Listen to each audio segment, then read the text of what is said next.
Can I just say that if you're a parent, there are so many ways you can help your child by showing them that it's possible to heal and by teaching them that they have the power to heal themselves. And there's so many different ways that you can do that. On a super foundational level, one of the things that we need to be doing as conscious parents, if we are on a bit on a path of self-development, is to kind of really you know, look at to what extent we are embodying and living our truth. Okay, because on a very foundational level, a lot of the kind of misalignments that we have in our lives end up creating issues in our health. Okay, so we know this very well. We know people who are going down the road of a path that doesn't feel right for them, that's not in alignment, that is making them feel unhappy, ends up creating sickness. So first of all, what we want to be doing is just seeing, are we living that paradigm? Are we creating conditions that feel conducive, that feel good? Do we live a life? Life has its ups and downs. It's complicated being a human being, absolutely. But we're doing what we can to live as much as possible in alignment. When that feels taken care of, when we're in the path ourselves, you'll kind of end up creating a kind of like really strong and powerful foundation for whatever comes into your family life to be dealt with. Whatever that might be on a psychological level, emotional, mental, you have a robustness because you don't have your foundation shaken from living a life out of alignment, right? You're already on a bit of a path that feels supportive, that feels in congruence with your inner being, with your true authentic self. And so when things come to shake that, it doesn't get shaken as much, right? So on a foundational level, and I've seen that as I grew up, when kids are kind of growing up in environments where that there is a lack of alignment or there is a lack of foundational happiness to some extent, kids will pick that stuff up and they will manifest it in all sorts of things, from tics to emotional stuff to unhealth, sort of lack of well-being, lack of sort of yeah, like health, and to emotional and mental issues as well. So the best gift you can give your family and your children is to try and live as authentically as possible and to try and resolve and get really kind of down and dirty about where that's not happening, where you're not really kind of showing up in this way for your own life. So that is a foundational thing. So the other thing we want to kind of be aware of, and it's actually a little bit funny, but it's funny that we have to even talk about it. But we live at a time when there's a real serious lack of common sense. We kind of can get so lost into possibilities of what could be happening, this and then the other, but actually we come back to losing a sense of common health. And it's partly because of like the patterns of living.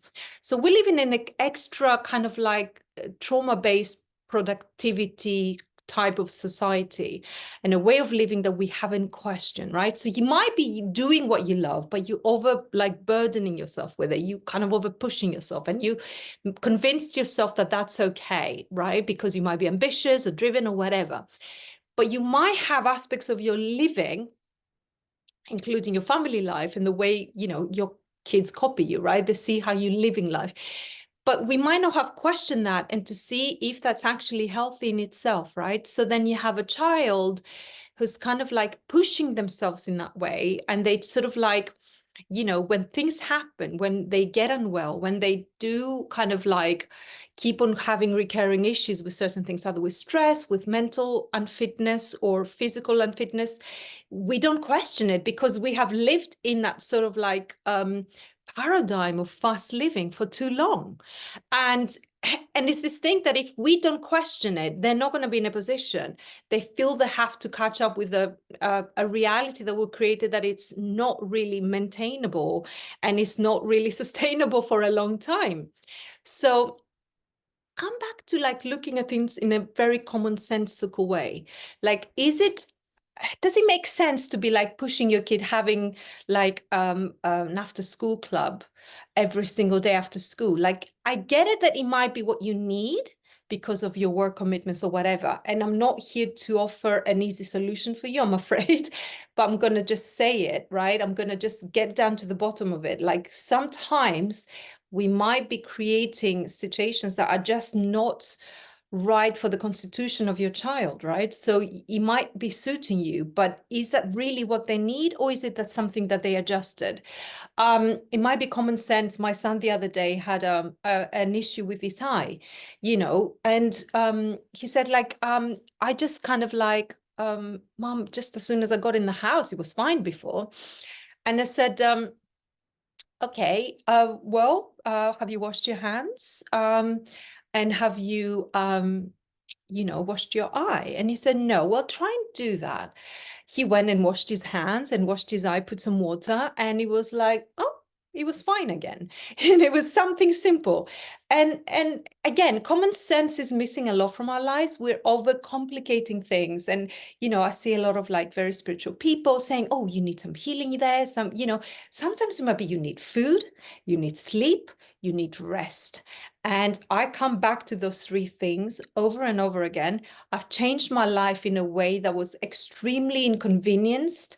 Like it was a big inconvenience for me to have to write down everything and how I've lived my life, because I found myself self-sacrificing.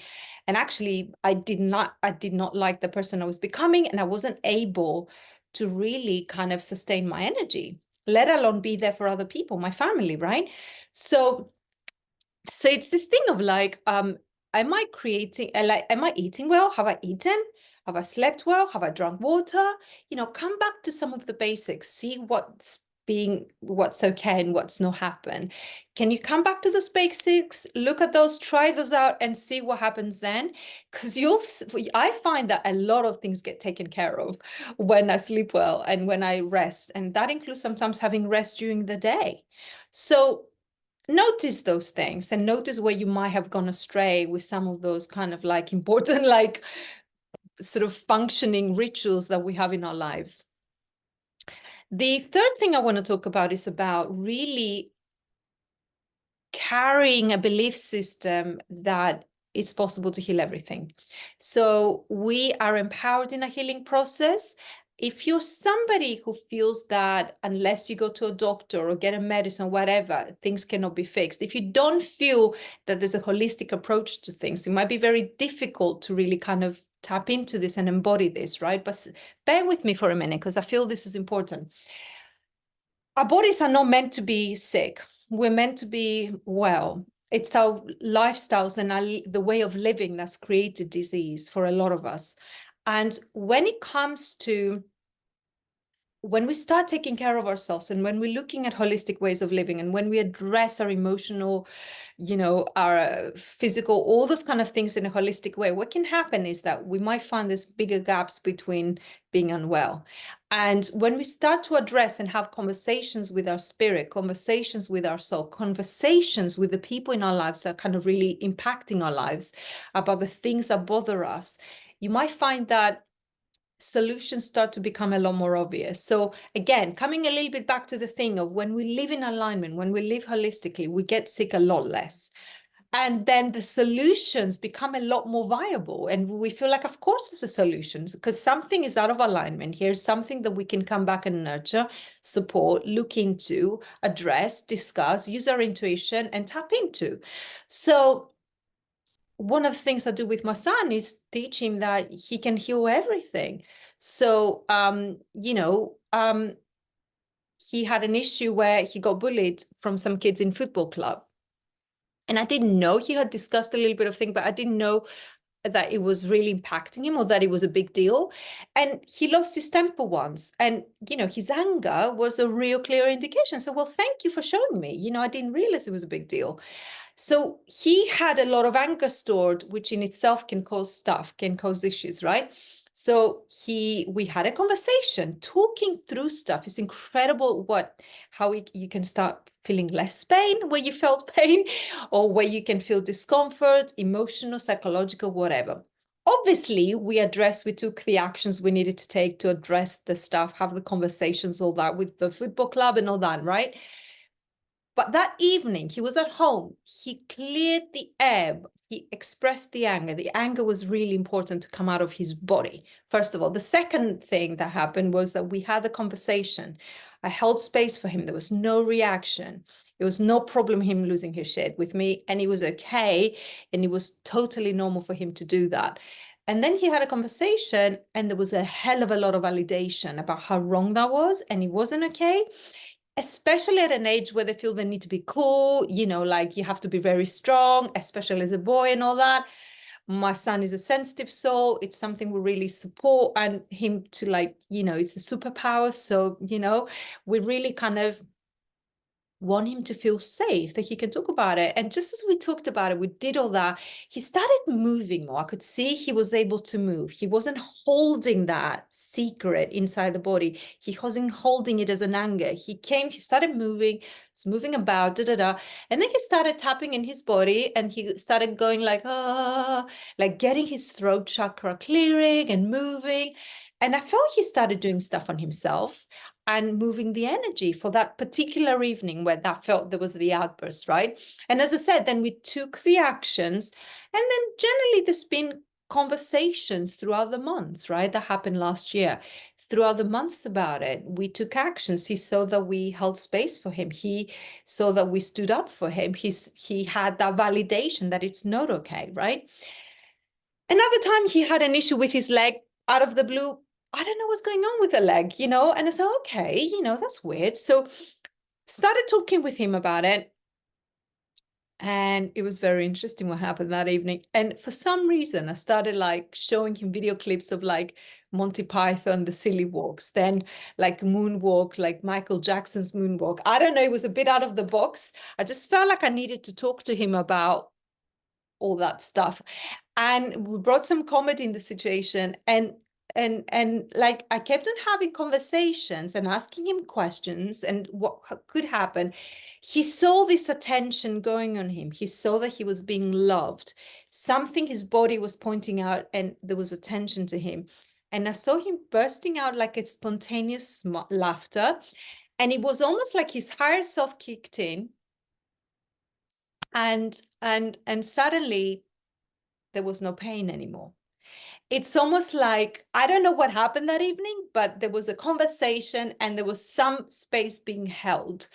And he just stayed with himself. He processed the thing, and then suddenly his higher self comes through. The problem that problem stopped happening.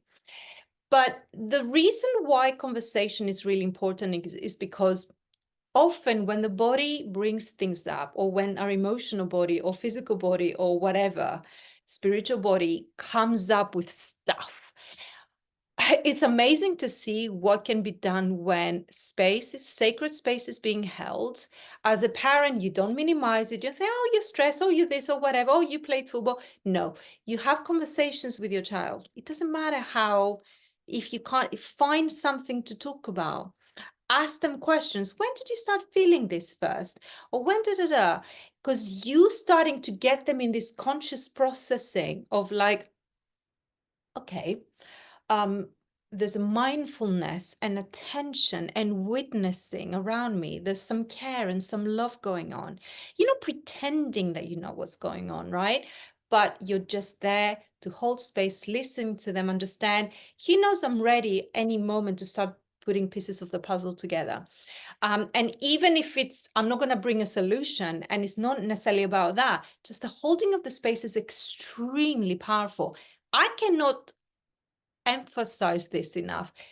Your kids, their inner being is paying attention all the time as to how we are paying attention to them, listening to them, the details, the small things. Be really like, you know, extra like aware and mindful, because so many of us, we didn't have that growing up, you know, and so we grew up with inner children that have been so like alone and kind of unwitnessed, and in some cases abandoned, neglected, abused, all that kind of stuff.